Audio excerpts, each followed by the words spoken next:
Okay, then to introduce you then to Mr. Pradeep. Pradeep shares the same surname for good reason. He's my cousin. But when I needed somebody to represent the government sector, and so I called him, and he said, "Yeah, absolutely." So he's the chief executive at the Reserve Bank. He's in charge of all our currency and our money. So he's a man to talk to if you need a loan. And yeah, he's going to talk to us about the Reserve Bank, how they deal with security issues. And I'll leave it to him. Hey.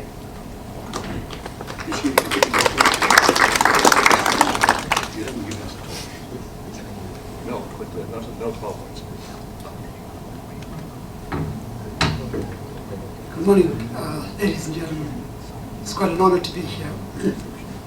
I hope you're all excited as I am about day 2 of THREAT 2019. In thinking about how to approach this address, I thought it might be best to relate it to something close to home, the mandate of the South African Reserve Bank and the financial sector. The management of cyber-related threats is critical to us fulfilling our primary mandate of achieving and maintaining price stability in the interest of balance and sustained growth. As with traditional currencies, the digital financial world is also underpinned by trust. In trying to prevent the erosion of trust through digital compromise, we have to take cyber threats into account. Technology brings a plethora of opportunities for growth, financial development, and service provision. It also carries with it new cyber-related channels of potential exploitation. Therefore, the new digital financial landscape creates new security and stability threats due to the complexity of technology and opens itself up to cyber attacks. Cyber criminals are only too keen to discover and exploit the vulnerabilities that may exist in this new landscape. Just like most new frontiers, opportunities for financial gain abounds, whether it's leveraged legally or not. In an innovative, rapidly changing environment, there is a high likelihood of not being able to foresee all cyber threats. We've even seen nation states implicated in cyber-based financial crime. But the line between nation-state activity and criminality is also getting blurred, with nation-states increasingly using cyber-criminal groupings. Nation-states can exploit these new cybersecurity vulnerabilities for more than financial gains, potentially manipulating markets or even escalating into economic warfare, as was seen in the digitized nation of Estonia in 2007. That was an example of how a more advanced, digitally enabled financial system increases potential targeting of countries. Digitization ushers in a wave of innovation in the provision of financial products and services. Rapid advances in information and communication technology have led to an increased pace of development and the expansion of new and innovative financial products and services. The question is this: what is the actual risk in this brave new digital world? Allow me to briefly survey the cyber threats related to the existing digital financial systems. This will give us a clear indication of what to expect due to technology innovation in the financial space. The most prevalent examples are in the payment system space. If I turn to PayPal in 2017, PayPal revealed that personally identified information of 1.6 million of its customers had been breached. The leaked data include names, addresses, bank account information, social security numbers, and user credentials. A leak of this nature can lead to identity theft, fake bank accounts, purchases on someone else's credit, and more. During a Blackjack conference in 2018, researchers from Positive Technologies revealed that point-of-sale bugs could affect the mobile payment industry. Vulnerabilities have been found in digital payment applications like PayPal, SumUp, and Square. The research showed that merchants could change the amount being charged to the credit card, and that they could even push users to alternate payment methods like magstrip, which can be manipulated more easily than chips to exfiltrate data. Mobile point of sales, or MPOS, have increased in use due to their ease and the reduced cost of small to medium businesses. These systems have not been immune to cyber attacks either. Several vulnerabilities have found to exist in some MPOS software and deployments, mainly due to the way in which the system works. The device transfers data to mobile apps, which are then sent on to the payment provider services. If the transactions are intercepted and security protocols are not in place, the values can be changed and attackers can be granted access to the transaction traffic. Furthermore, it is quite difficult to check up on merchants when using MPOS. Mobile wallet payment platforms often deploy similar technologies. And if you thought our traditional payment system do not face these threats, think again. Perhaps the most widely used payment system at this stage is point-of-sale card payments. These have also proven not to be bulletproof.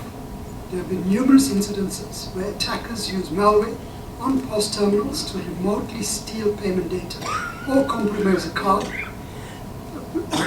Just think of Heartland, Marriott, and TJX. You might also remember that some local companies have also been compromised in this way. In many cases, the security of such systems was breached due to the neglect in the security fundamentals like network security, platform hardening, and passwords. So surely we are not making the same mistakes with the new types of technology in this space. Bitcoin, which has been around for over 10 years now, has been littered with breaches and hacks. The latest occurred on 7th of May 2019, where 7,000 Bitcoins were stolen from Benin. Like others before it, this incident also had to do with stolen credentials. At least this time around, the exchange lost money, unlike the classic Mt. Gox incident in 2014 that saw 460 million euros stolen from investors.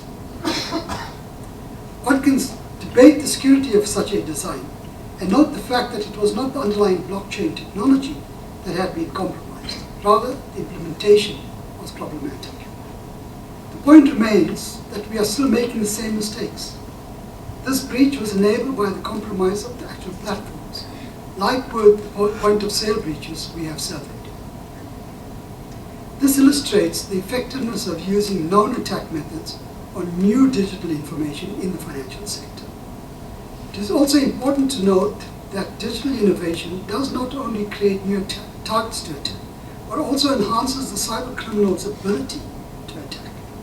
We've already mentioned cyber criminal groupings for hire by nation states, or in fact by anyone else.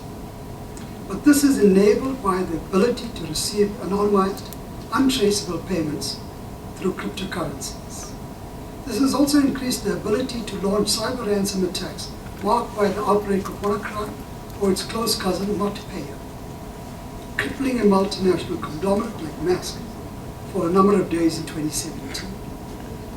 The ability to perform distributed denial of service attacks has been enhanced by the increase of devices being connected, ushered in by the now famous Mirai botnet in 2016. An ever-increasing pattern in this type of attacks using Internet of Things devices has been observed since then.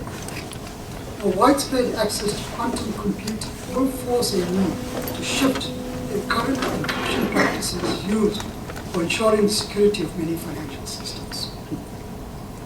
Lastly, digital innovation also presents new defense capabilities. Cyber defense innovation has always been an arms race, with the defensive side at the distinct disadvantage of having to predict and defend against all potential avenues of attack, while an attacker just needs to find one oversight to be successful.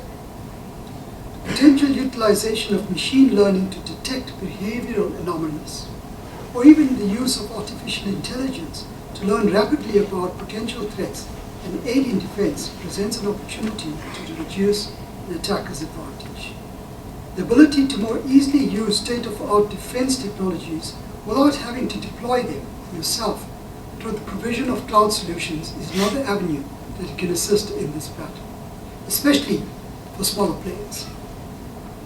To conclude, whether your particular industry is in finance or not, chances are your landscape is being changed by digital innovation. You should not only learn from past lessons in how to approach cybersecurity in this new frontier, but overall also leverage new enhancements in defending against cyber threats. We should also take a leaf out of the evolving attacker's book around collaboration.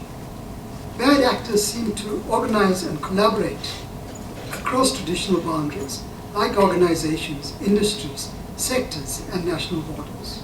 We should do the same.